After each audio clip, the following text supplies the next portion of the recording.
How's it going, everyone? Nizam45 here with some more Star Trek Online. Alright, as promised, and after a very long time of being promised, I am revisiting my Aquarius build that I have on my main character, Nizam. Now, a lot of you, in the last video I posted about the Aquarius, thought it was a very unique build. And I appreciate that a lot of people actually were very nice about it, that they said, like, it's great that I was thinking outside the box, that I was doing something on my own. And I really want to thank you all for all the support in that. I have, though, changed my build quite a bit, as many of the things people were critiquing were actually pretty beneficial. Such as not using two different types of energy types, and just a bunch of different things like that. So I've updated my build quite a bit. And I'm considering this probably one of the most powerful builds that I have. Now, I do have two different builds, and I'll explain the difference between them and why they both work. But for the meantime, let's show you what I've updated. Now, if you'll remember, that's the article, never mind that. Now, if you'll remember from my previous video, my build didn't exactly look anything like this. I had Romulan plasma, I had basic tactical consoles. I don't even think I had the Nakura beam banks or anything like that. So, yeah, a lot has changed. So let's start off with going through the main weapons first. So, instead of using the hyperdual... what's the name of it again? Hyperdual fracting tetryon beam bank. Yes, that's how it's... Okay. So instead of using that, I'm using the experimental proton weapon that you can get from the Dyson reputation. The interesting about the experimental proton weapon is that it's not exactly, how I would put it, a normal weapon, because it doesn't actually use an energy type, and it's not really considered a beam or a cannon, as it can be upgraded by both. Well, I don't have the full set on right now, so I can't use my cannon rapid fire, but if I activate my beam overload, you'll notice that it did get upgraded. And if I had the full set on, you would notice that the cannon rapid fire does the same thing. But anyway, so the reason the proton gun is pretty unique is that it does proton damage to enemies, and it only takes 5 weapons power. So in my personal opinion, this thing is pretty OP. And the reason for that is, well, like I said, it does proton damage. It also is a bit more powerful than... Is there a side-by-side comparison? Yeah, it is a bit more powerful. Okay, it's not powerful in space, but it is powerful in base DPS. It fires extremely fast, extremely often. It does a decent amount of DPS, which raises it because of how fast it fires. And since it does proton damage, literally nothing can prevent resistance to it. I mean, when is the last time you saw something that did proton resistance? Don't answer that, because I know you're going to say a bunch of stuff from the Voth and Dyson reputation, which is true. But, actually, no, is it? No, that does anti-proton damage. Never mind that. But anyway, nothing can really do much against proton damage. The other thing that's nice about proton damage is it does a lot of its damage through shields. So, this thing acts like a beam, takes down shields, but also does a lot of its damage through shields as well. So the next thing I have here, which I mentioned, was the gravimetric photon torpedo launcher. Try saying that 3 times fast. It's no worse than hyperrefracting tetryon dual beam bank, I suppose. But anyway, this, in my opinion, is one of the best torpedoes in the game, mainly because it essentially, for what it can do.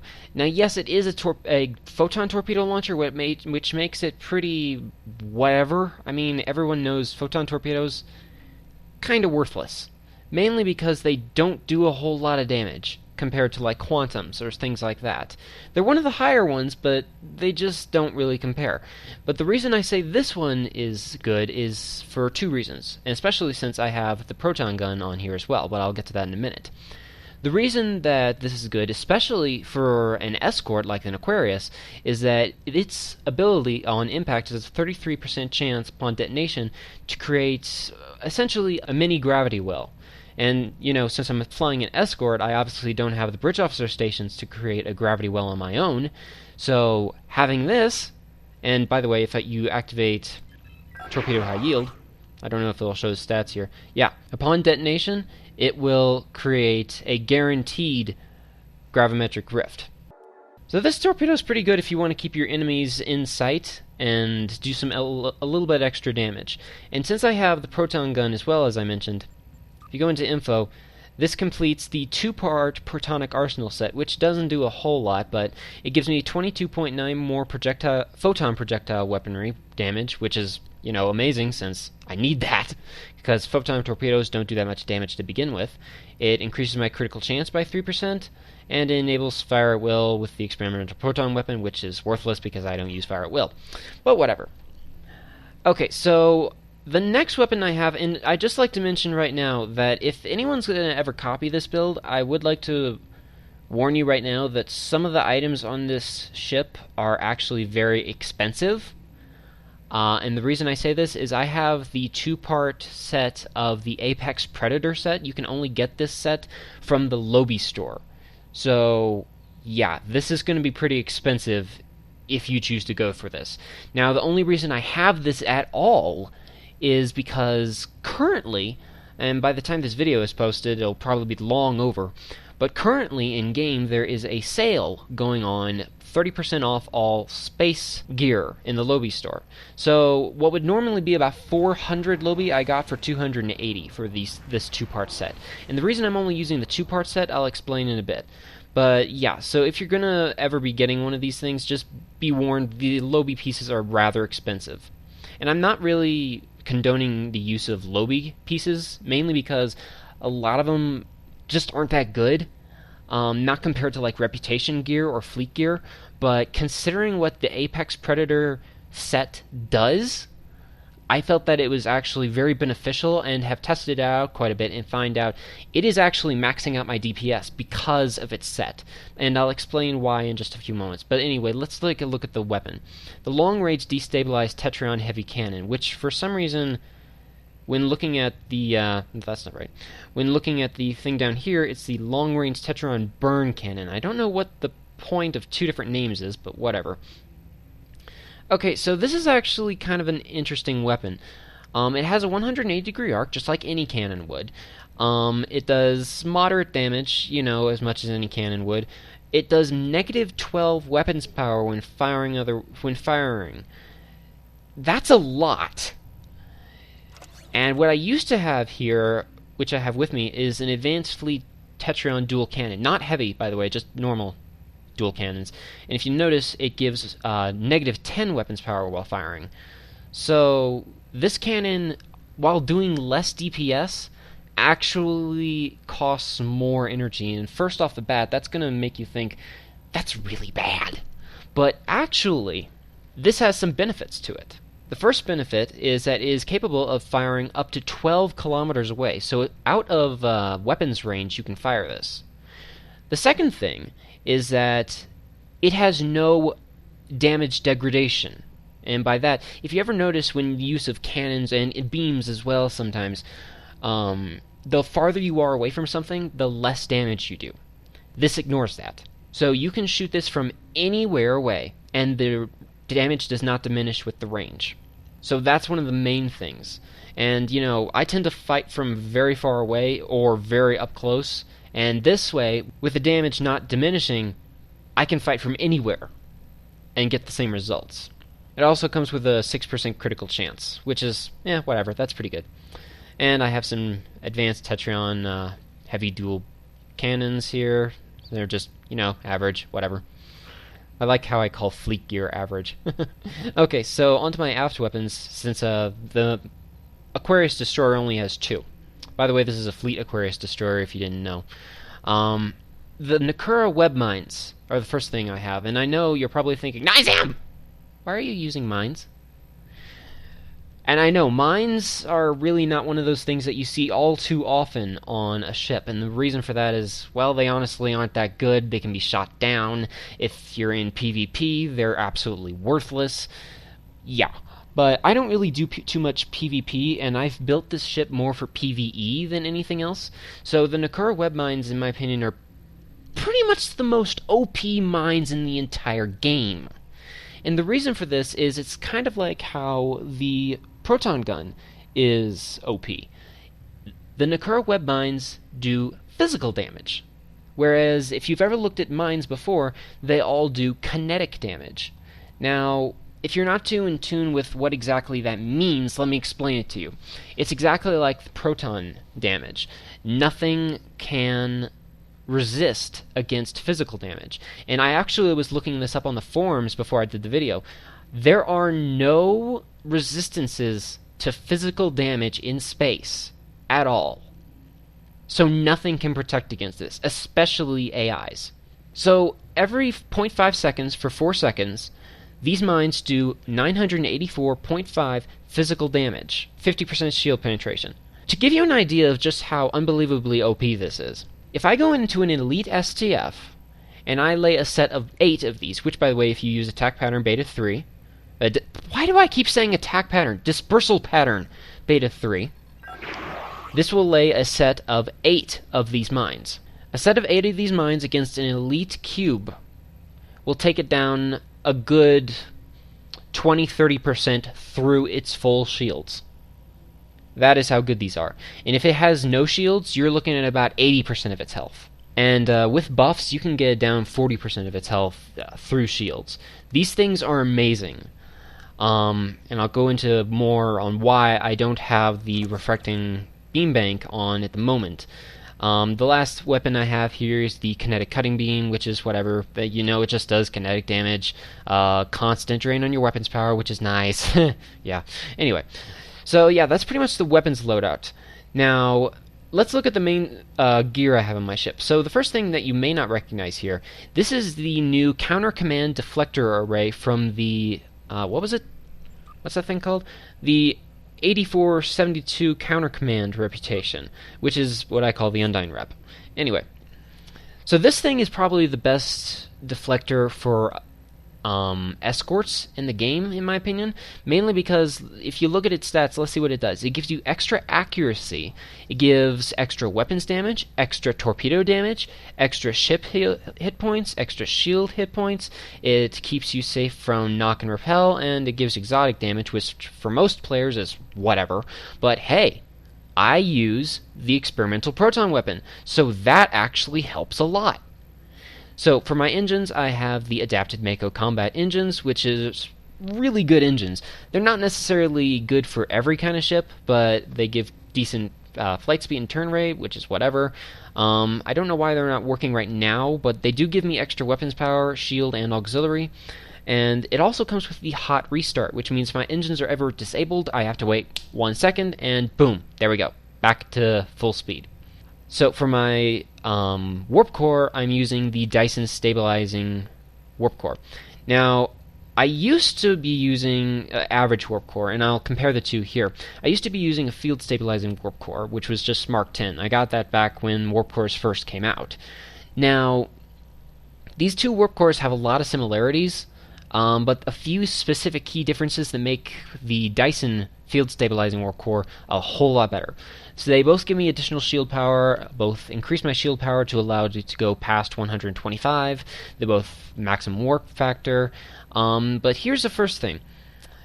Instead of resistance to my subsystems offline, which is, you know, pretty worthless unless you're like fighting Romulans or maybe PvP, this improves my power transfer rate, and since I have to fly around a lot during missions, that means that my impulse engines are going to be sucking up all my power, and I really need to transfer my power faster, so that's good. It also adds 7% of my weapons power, 7.5, sorry, of my weapons power to my shield power. Now, on my previous warp core, you can see there, it gave 7.5 of that from my auxiliary to shields, and, well, if you look at my weapon and my energy down here, it's pretty obvious which one would give more. And the last few things, it increased my slipstream drive and thrusters and all that kind of stuff, but whatever. It also comes with a nice shield capacitor, whereas before, the old one came with a engine capacitor, which was not really all that good. It barely was noticeable when activating it. Okay, so the last thing, my shields, the adapted Mako covariant shield array. This is a really good shield, and in my opinion, it is one of the, if not the best shields in the game. Now, I'm not going to say it is the best, mainly because, in my personal opinion, I feel that Elite Fleet covariant shields with Res B are the best, mainly because they seem to have the highest capacity, and they seem to have the best resistance. Now, the reason I'm not using those, and instead using the adapted Mako ones, is because I actually checked the stats of them, and for some reason the covariant ones from the adapted Mako are better than the Fleet ones, for me, on this particular character. Whereas for other characters like Saran or Charlie that I have, the elite ones from the Fleet are actually better. So I don't know what's with that. Probably something to do with my skills or my trait build or whatever, but besides, I have the adapted Mako set, which gives me a two-part set, which would give me the tactical readiness, which I'll mention in just a moment, which I'll actually bring up right now. Never mind that. So, also it allows giving me a 20% chance to placate any enemy that hits me. But anyway, so I got the two-part adapted Mako space set, which gives me 25% more torpedo damage. Yay for my photon torpedo launcher. More auxiliary power settings, whatever, more crew, and it just helps out my crew some, which is whatever. Crew is worthless anyway, since they really don't do anything. Not to mention, I think I have 50, so it's not like it's very pointful anyway. So for my devices, I have some, shield batteries and a subspace field modulator. This is a must for all ships. I also have in my inventory the Nimbus Pirate Distress Call, since everyone has completely been nagging me about, no, you need to put it in your inventory. So yeah, okay, I put it in the inventory. You happy? I'm using batteries now.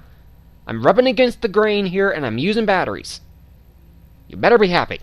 Someone just flew by up there. I don't know who that was. Anyway. I just activated something. What? Not sure what that was about. Anyway, where was I? Oh yeah. Okay, so that's pretty much the layout of the weapons and components like that. Let's look on to the consoles now. So for engineering, I have a console from the Fleet Mine, Engineering Neutronium Alloy. This one gives me extra turn, and I know that's kind of redundant because I'm using a Aquarius, which has the highest turn rate in the game. But, I like to be able to whip around on a heartbeat, so, yeah, it's kind of good that I have the turn. Also gives me kinetic and energy resistance, which is nice. So here's the other part of the Apex Predator set, which is the threat analysis matrix. And like the next console I'm going to mention as well, it's kind of, whatever. I would really like to have, I don't have it right here for some reason, but I would really like to have the, oh no, I do have it. I would really like to have like the 0-point energy console instead. That one is really nice, but whatever. So essentially, the threat analysis matrix gives me more kinetic resistance, increases my defense some, and once again, it makes it where I'm not really affected by hold, disable, knock, repel, and slow bit. Now, let me show you, this is the two-part set, since I don't have the tractor mines, or tethered mines, sorry. I have the 7.6 extra tetryon damage from the destabilizing emitters from the two-part set, and also improves my shield and energy drain, which is good because I'm using tetryon. The next part I have is the Nakura particle converter. And once again, this is kind of whatever, but it increases my shield power, increases energy drain, which helps with the tetryon, and improves exotic damage, which once again helps with the proton damage, and also increases my accuracy with beam weapons, which, well, now that I'm not really using this, that's kind of pointless, but whatever. And once again, this is exactly like the Apex Destroyer. I get 7.6 extra tetryon damage and 15.2 to my flow capacitors, once again. So I'm pretty much maxing out my tetryon damage with these consoles. Now the next console I have is the Spatial Charge Launcher, or I like to call it the Spatial Charge, as I'm pretty sure some of you know. Anyway, this thing is essentially, it shoots out missiles to a specified location and explodes when they reach that location. It actually lasts a while, and this console is really powerful against Borg, especially Borg structures, because, well, Borg structures are unshielded and they don't move. So it's pretty good. So, for science, I have a science emitter array that is from the Fleet Embassy. Now, this is only Mark 11 because at the time I bought this, my Fleet Embassy was only Tier 2. So this console is actually kind of old.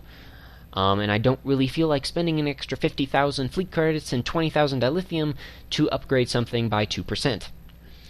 So I'm keeping this. It increased my plasma damage, which I really don't do. It decreases my threat generation by 60%, and since, if you ever look at this thing's hull, which has 35,000 hull, kinda good that I decrease my threat.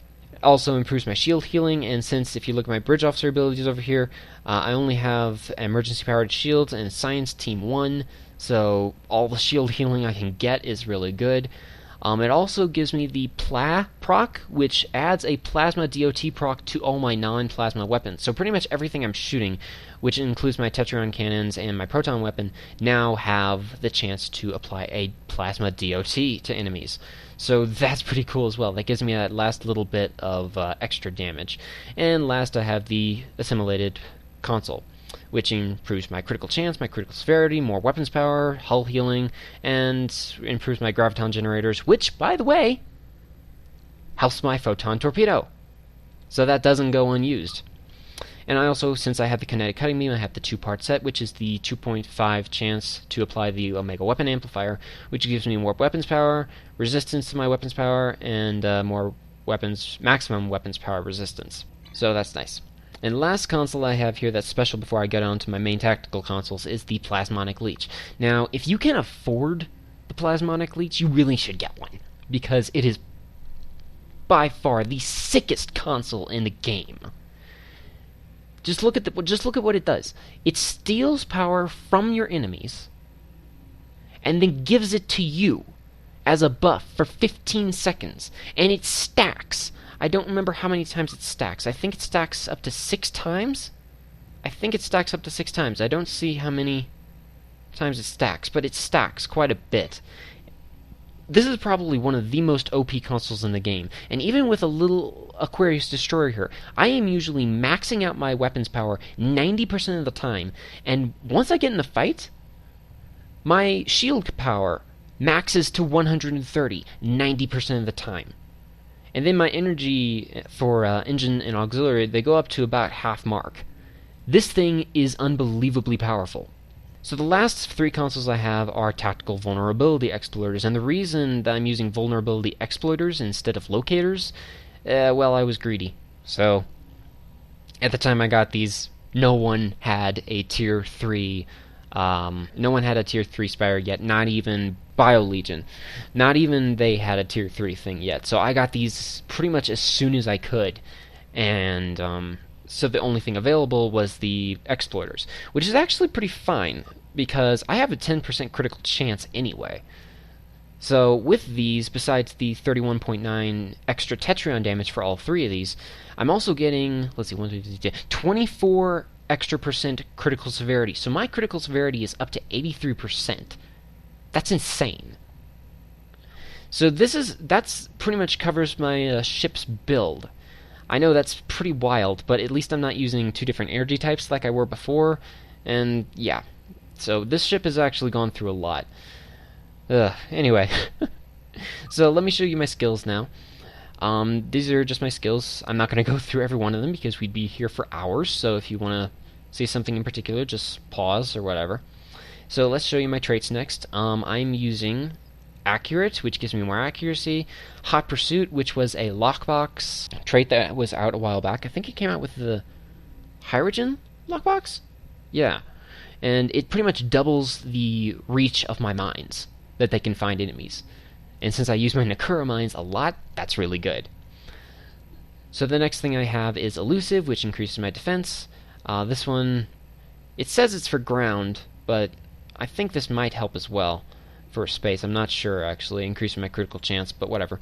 Let's see, that's pretty much all I use for that, except for this one, which is Warp Theorist, which improves my power levels and my power transfer rate. So, yay me! So, my space reputations is including the Omega Kinetic Shearing, which adds a plasma DOT to my torpedoes that can stack unlimitedly. I know that, okay, McSlur is now, okay, that Venur is playing Gary's Mod and McSlur is playing Dota. Thank you, you two. Anyway, so I get an extra 40% bonus damage from my torpedoes, Delta's DOT over 6 seconds. It's pretty powerful. So the next thing I have is Precision from the Romulan Reputation. It increases my critical chance by 4%, by the way. Omega Kinetic Shearing, that's from the Omega Reputation. Next thing I have is the Tactical Advantage, which is from the Dyson Reputation. What this does is if an enemy is below 50% health, their defense will be debuffed. constantly and increasing in debuff as their health lowers. So that's pretty cool. The last thing here is from the new counter command reputation, the nanoprobe feedback. Now what this does is it gives me a 10% chance to reflect 100% of the incoming energy damage back at the attacker. And it won't do it in just like any kind of energy type. If they shoot you with disruptors and this procs, then your shields will kind of make this glowy look, and then shoot back what looks like kind of a turret bolt of that energy type back at the attacker. So this thing's really powerful, by the way. Alright, so that covers my space traits and whatnot. So let's take a look at my bridge officer station. So for Urez, I have Science Team 1 and Hazard Emitters 1. For Saran down here, I have Tractor Beam. For Gareth, I have Tactical Team 1, Torpedo Spread 2, Cannon Rapid Fire 2, Dispersal Pattern Beta 3. For Rishi, I have Tactical Team 1, Torpedo High Yield 2, and Beam Overload 3.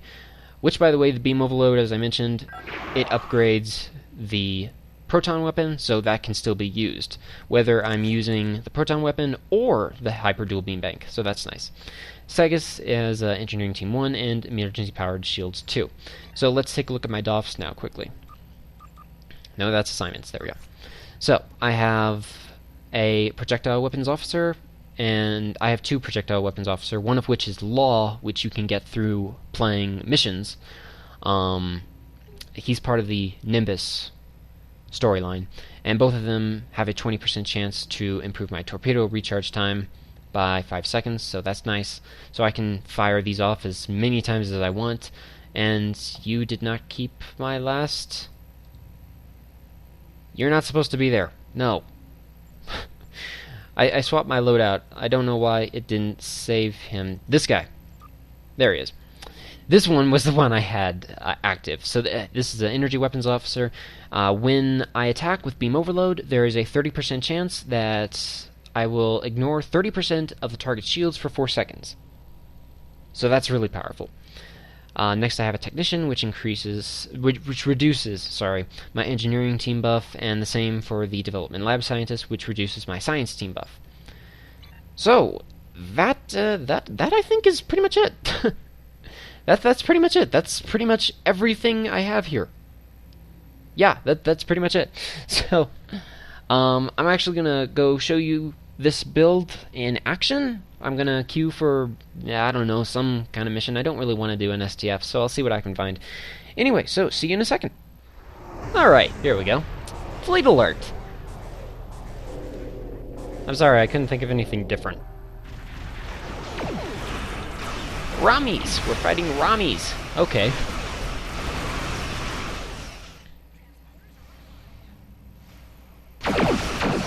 That works too. I don't really care about that light warbird. Do care about that thing though.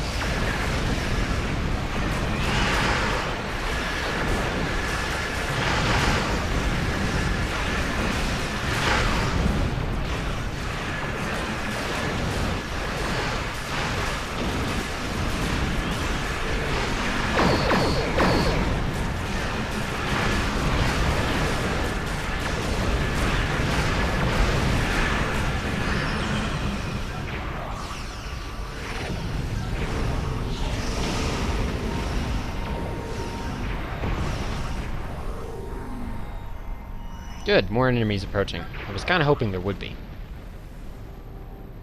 That was a joke, by the way. Just in case anyone was wondering. Ooh, I want the Dideridex! Give it, give it, give it, give it, give it!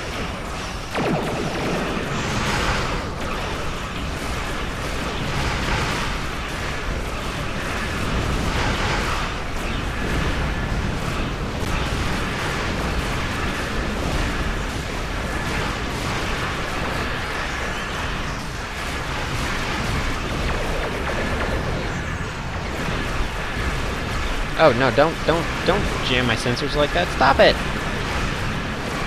Just noticed they tried to put what was that? Viral matrix on me. Like I said, not too good when it comes to fighting Romulans because of that.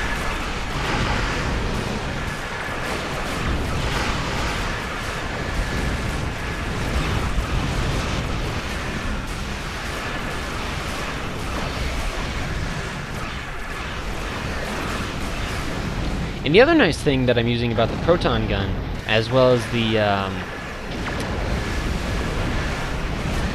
heavy tetryon cannon, is my range from side to side has been increased dramatically by about 90%, so that's really good. That's really good. Yeah, you can see my my shields doing that nano probe thing in the undyed rep.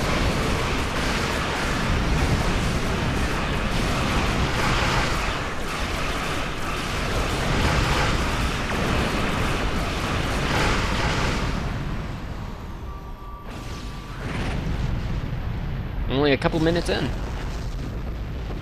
And we're already about halfway done. Nice. I want it.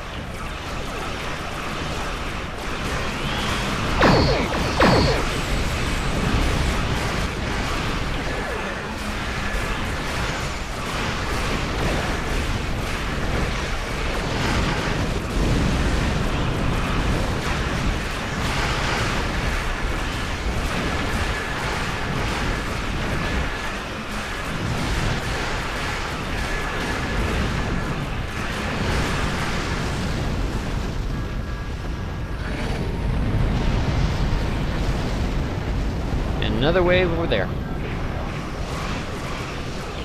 Starbase is doing pretty good.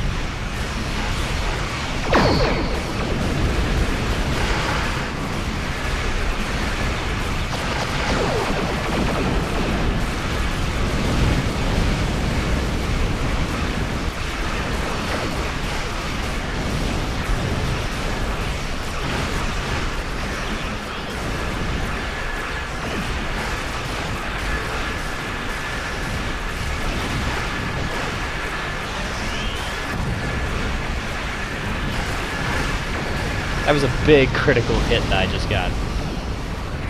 I can thank my vulnerability exploiters for that. I want to go take out these guys since no... Okay, some people are wanting them, but whatever. I want them.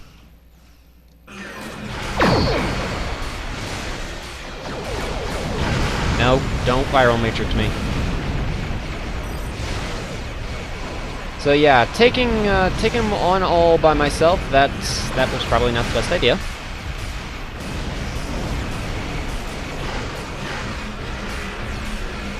But I think I might be able to still handle this.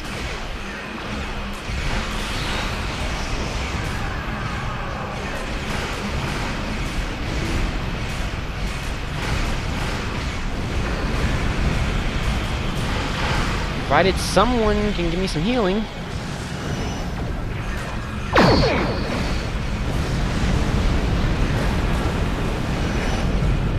There we go. Yeah, that is the one thing you always gotta be careful with an escort. If your shields go down, you're dead. Which mine almost did. But I made it. The fact that I was able to save myself says something.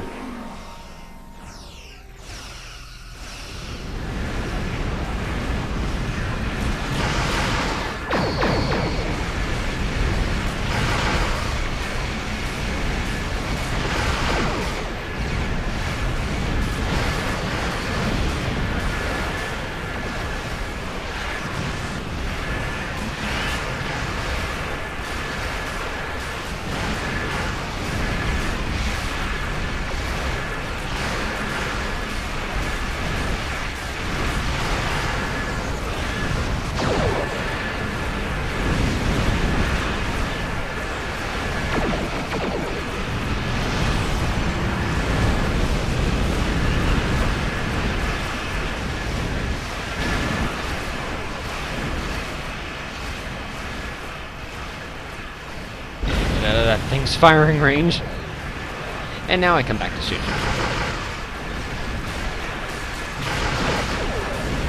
That thing certainly does not like me.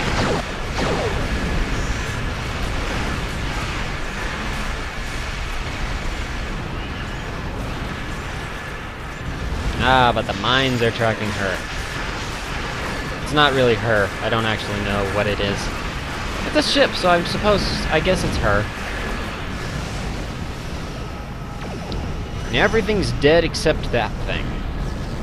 And I probably need to stay a bit far away from him. I've been getting a bit close by accident.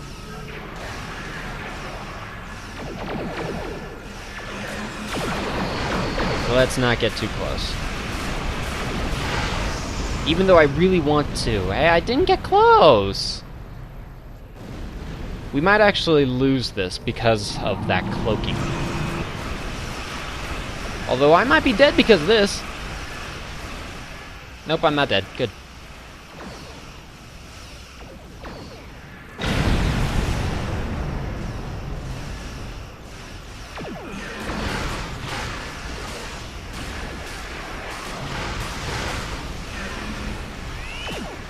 Come on, don't cloak again.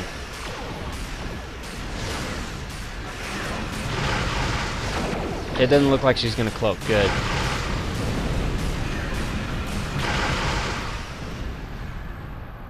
I spoke too soon. Oop, there we go. Hey, buddy.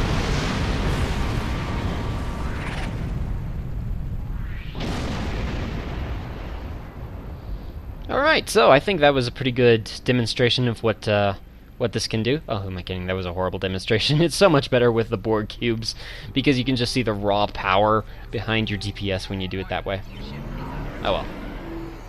Anyway, so that was the...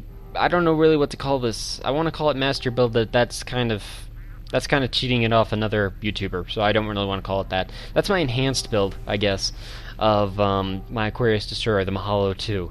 So yeah, that's pretty much all I have to say on this video. I hope you enjoy the video. Feel free to leave a comment down below, because I always enjoy reading the comments, especially on these videos, because a lot of people tend to have things to say about my build, or just builds in general, ship suggestions and things like that. So if you want to ask a question about my build or do anything like that, feel free, and I'll hopefully answer. So thank you all for watching, and see you all next time.